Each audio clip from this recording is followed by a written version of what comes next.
ॐ भूर्भुवः स्वः तत्सवितुर्वरेण्यं भर्गो देवस्य धीमहि धियो यो नः प्रचोदयात्। ॐ गुरुर्ब्रह्मा गुरुर्विष्णुः गुरुर्देवो महेश्वरः गुरुर्साक्षात् परब्रह्म तस्मै श्री गुरवे नमः। कुछ दिन पहले सामूहिक यज्ञोपवीत का कार्यक्रम हुआ था। वहाँ पर यज्ञोपवीत और गायत्री मंत्र यह किताब दी गई।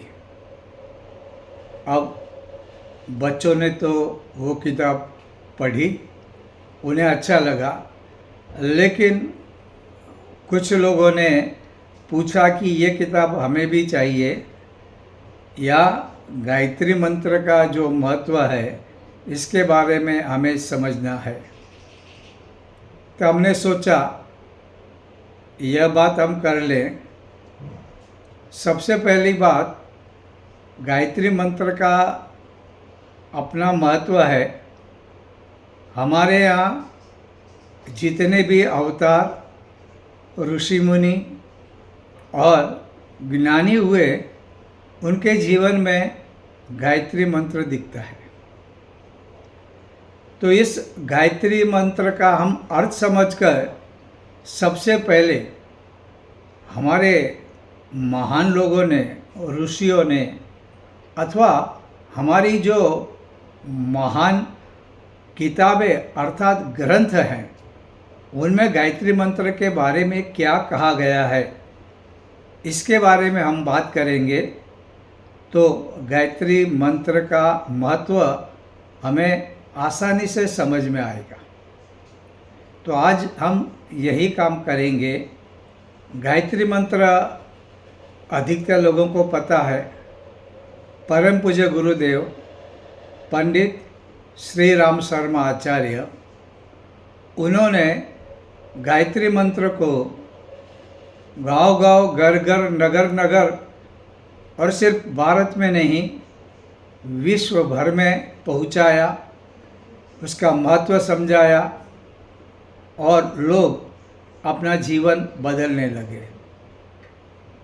उन्होंने जो कुछ भी समझाया है गायत्री मंत्र के बारे में, गायत्री महाविज्ञान उनकी जो किताब है, शायद विश्व में गायत्री के बारे में विस्तृत जानकारी देने वाली और किताब नहीं होगी।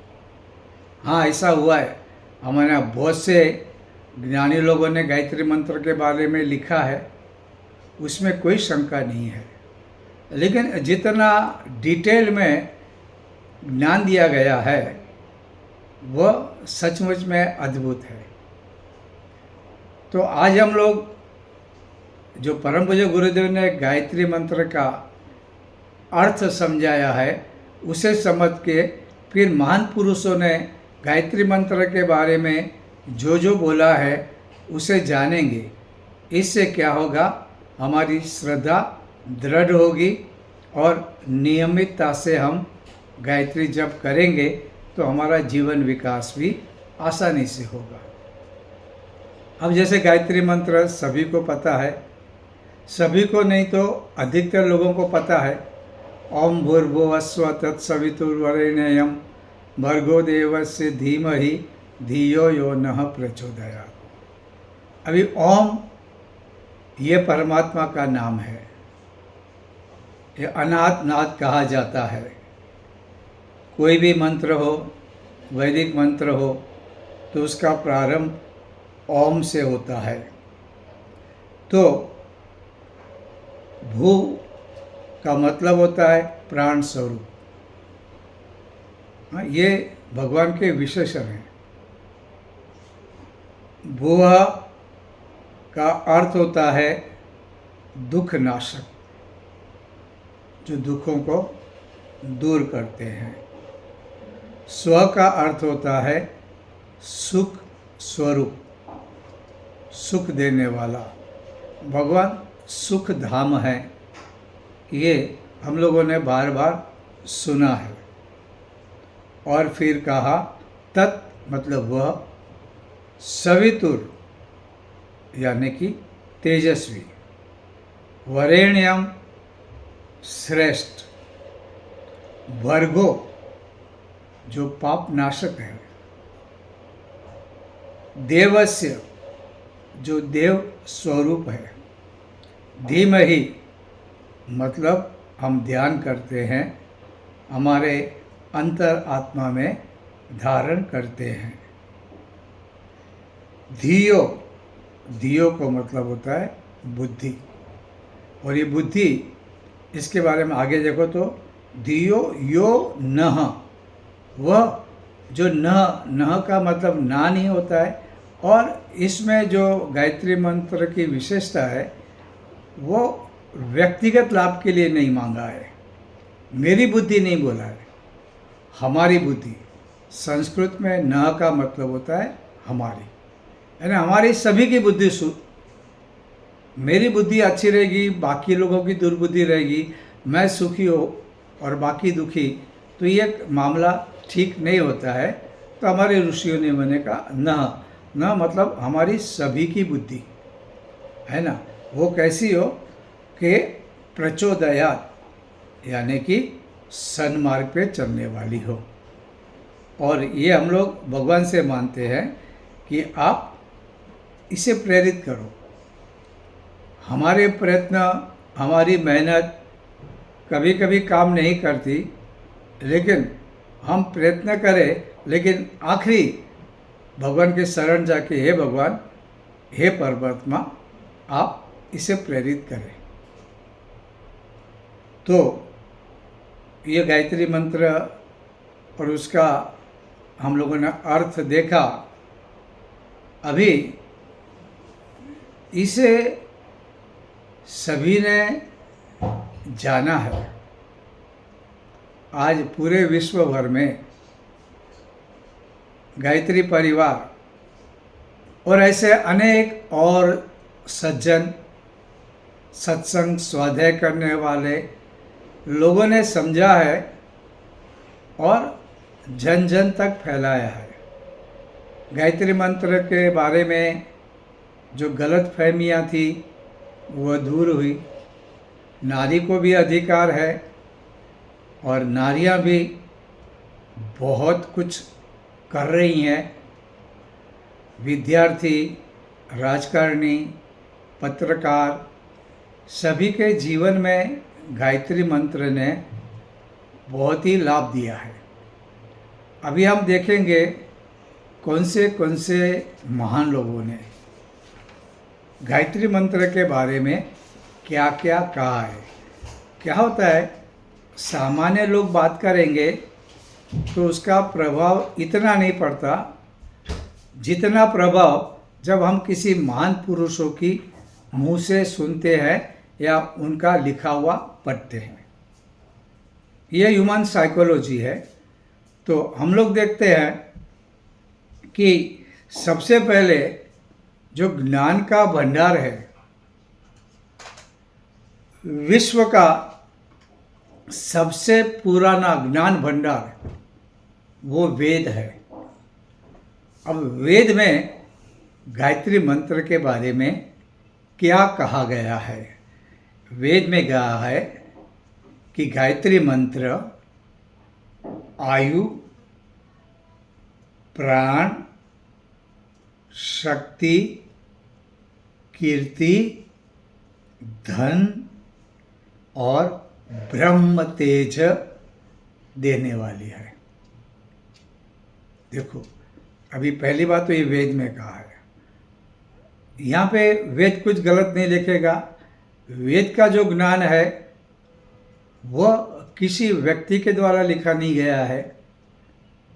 यह सत्य है, यह सनातन है। तो गायत्री मंत्र का जो लाभ है ये हमने देखा। अभी हम लोग रोज पटे वसुदेव सुतम देवम कंस चाणूरमर्दनम देवकी परमानंदम कृष्णम वंदे जगतगुरु। हम ही नहीं, पूरा विश्व मानता है कि भगवान कृष्ण जैसा ज्ञानी वो जगत गुरु, और उन्होंने भगवद गीता में दुनिया का श्रेष्ठ ग्रंथ 700 श्लोक का ग्रंथ, उसमें भगवान कृष्ण ने कहा है छंदों में मैं गायत्री हूँ। क्योंकि गायत्री जो है, गायत्री मंत्र, वह छंद में है और वो छंद का नाम है गायत्री।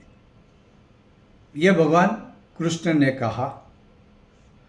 अच्छा, अभी गायत्री मंत्र के जो दृष्टा विश्वामित्र, उन्होंने क्या कहा? गायत्री बुद्धि को सन्मार्ग पर ले जाती है। देखो, गायत्री जप करने वाला क्या करेगा? सन्मार्ग पे चलेगा, क्योंकि उसकी बुद्धि वैसी होती है। तो जैसी बुद्धि होगी वैसी सोच होगी, उसी के अनुसार उसके कर्म होंगे, कर्म के अनुसार उसे फल मिलेगा, उसके अनुसार उसे पुण्य पाप जो है वो मिलेगा, और अगर पुण्य करता है तो उसे सुख मिलेगा। तो विश्वामित्र ने ऐसा कहा। अभी शतपथ ब्राह्मण का अपना एक महत्व है। उसमें कहा गया है गायत्री प्राणों की रक्षा करती है, और शायद इसीलिए उसका नाम ही गायत्री पड़ा। हमारे प्राणों की रक्षा करता है, और ये बड़ी अद्भुत बात है, ये महत्वपूर्ण बात है। उसके बाद भगवान मनु ने, उन्होंने क्या कहा? जो व्यक्ति नियमित गायत्री मंत्र करती है वह व्यक्ति परमात्मा को प्राप्त करती है। अब परमात्मा की हमारी जो व्याख्या है वो भिन्न भिन्न हो सकती है, लेकिन दुनिया का जो श्रेष्ठ तत्व एग्जिस्टेंस, वो परमात्मा गायत्री मंत्र अगर हम नियमित करते हैं। यहाँ पे एक बात कहनी है कि आप गायत्री को मानते हैं ऐसा कहने से काम नहीं होता। आपको नियमित गायत्री मंत्र करना चाहिए, और वह भी श्रद्धापूर्वक, उथले मन से अगर आप करते हो, श्रद्धा नहीं है और कभी कभी किया कभी कभी नहीं किया, तो उससे ज़्यादा लाभ नहीं होता। अगर ये जो लाभ हम पढ़ रहे हैं, डिस्कस कर रहे हैं, तो उसमें नियमितता और श्रद्धा इसका स्थान होना चाहिए। उसके बाद याज्ञवल्क्य ऐसे महान ऋषि, उन्होंने कहा गायत्री वेद की जननी है, पाप का नाश करने वाली है, और इससे अधिक पवित्र करने वाला कोई मंत्र नहीं। इसके बाद वेद व्यास, जिन्होंने 4 वेदों को इकट्ठा किया, संकलित किया, महाभारत, 18 पुराण जिसमें भागवत भी है, और न जाने कितने ग्रंथ लिखे, उन्होंने गायत्री मंत्र के बारे में क्या कहा है? उन्होंने कहा जिस प्रकार पुष्प का सार मध होता है, दूध का सार घी होता है, उसी प्रकार समस्त वेदों का सार गायत्री मंत्र है। इसके बाद भारद्वाज ऋषि, हमारे परम पूज्य गुरुदेव का गोत्र भी भारद्वाज है। तो उन्होंने कहा, अगर कोई आदमी अनुचित कार्य करता है, लेकिन अगर वो गायत्री जप करता है तो उसके सारे दुर्गुण आहिस्ता आहिस्ता दूर होते हैं, सद्गुण आने लगते हैं और वह विकास करने लगता है। अभी इसके बाद चरक, आयुर्वेद के महान जनक, स्वास्थ्य के बारे में, आरोग्य के बारे में वे जितना जानते हैं वैसा शायद ही कोई जानता होगा। उन्होंने क्या कहा कि जो व्यक्ति गायत्री उपासना करता है और साथ में ताजे आंवले खाता है, वो दीर्घजीवी होता है। यानी क्या हो, गायत्री जब भी करो, आंवला खाओ तो आयुष्य बढ़ेगी। वशिष्ठ जो भगवान राम के गुरु थे, योग वशिष्ठ उनकी महान किताब है। उन्होंने कहा, जहाँ गायत्री मंत्र होता है वहाँ नारायण खुद रहते हैं, इसमें कोई संदेह नहीं है। अभी नारद मुनि ने क्या कहा, तो उन्होंने कहा गायत्री मंत्र भगवान को उपस्थित करता है। और वशिष्ठ ने तो आगे ये भी कहा है कि कोई मंदमती है, कुमार्गी है, अस्थिरमति का है, गायत्री के मंत्र से वह उच्च पद को प्राप्त करता है। श्रृंगी ऋषि, ये रामायण में हमने देखा है कि उन्होंने यज्ञ करवाया था। उन्होंने बोला, ज्ञान हो या विज्ञान हो, उसका जो स्तोत्र है वह गायत्री है। अरविंद अर्वाचीन ऋषि, उन्होंने कहा, गायत्री मंत्र में ऐसी शक्ति है जो महत्वपूर्ण कार्य कर सकती है। अभी आदि शंकराचार्य दुनिया में एक्स्ट्रा ऑर्डिनरी इंटेलिजेंट आदमी जो होते हैं उनमें से एक, उन्होंने कहा गायत्री मंत्र बुद्धि को शुद्ध करता है। गायत्री मंत्र की तुलना हम किसी से नहीं कर सकते। अच्छा, इसके बाद रमण महर्षि और स्वामी रामतीर्थ, ये महान संत। स्वामी रामतीर्थ क्या कहते हैं, गायत्री बुद्धि हमको काम में से दूर करके, काम से दूर करके राम में जुड़ाती है। हम राम के साथ एक हो जाते हैं। और रमण महर्षि कहते हैं गायत्री मंत्र आध्यात्मिक और भौतिक दोनों लाभ देने वाला मंत्र है।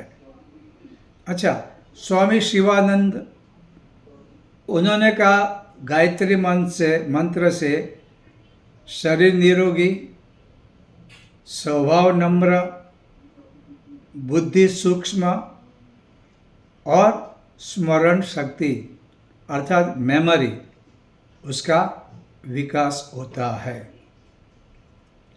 विद्यानंद जी ने क्या कहा, गायत्री बुद्धि को पवित्र करती है और बुद्धि की पवित्रता जो है, इससे ज़्यादा लाभ दुनिया में क्या हो सकता है।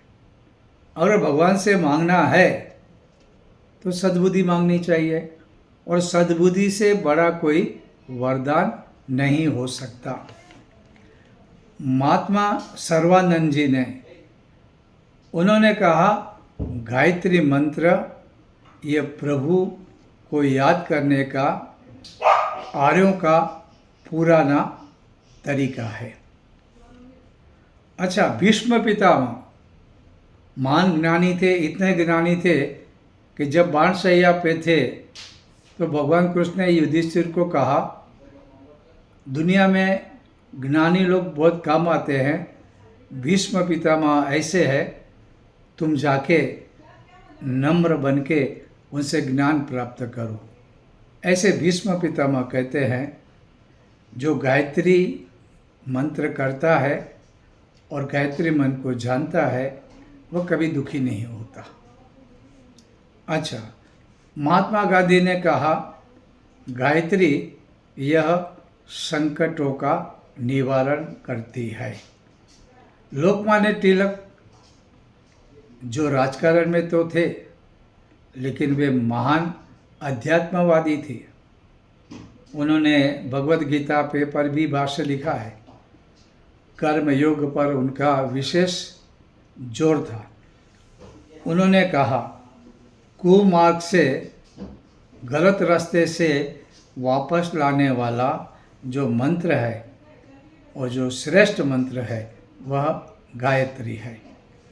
इसके बाद मदन मोहन मालवीय जी, परम पूज्य के गुरुदेव, जिन्होंने गुरुदेव को गायत्री मंत्र की दीक्षा दी थी, ये मदन मोहन मालवीय जी क्या कहते हैं, गायत्री भौतिक अभाव को दूर करती है और आत्मबल बढ़ाती है। और दुनिया में जो श्रेष्ठ बल है ना, वह है आत्मबल। रविन्द्रनाथ टैगोर, हम जो राष्ट्रगीत गाते हैं जन गण मन, और गीतांजलि पे नोबेल पुरस्कार जिनको मिला था, उन्होंने कहा, भारत को अगर जगाना है तो वह गायत्री मंत्र से ही जगेगा।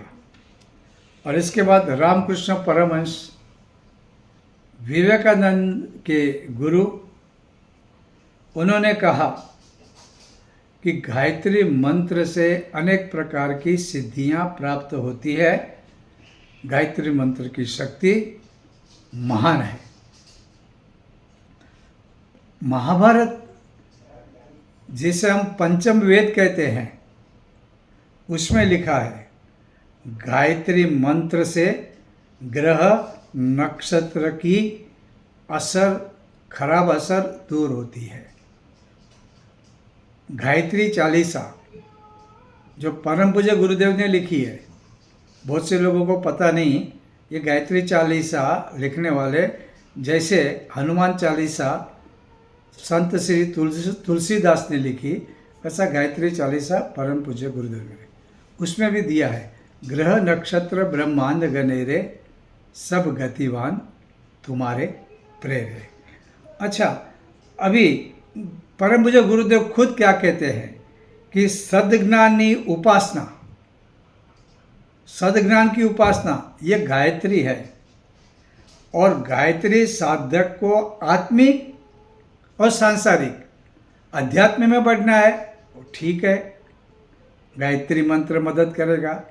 अगर भौतिक जीवन में, सांसारिक जीवन में धन दौलत इज्जत बच्चे गाड़ी, गायत्री मंत्र देता है।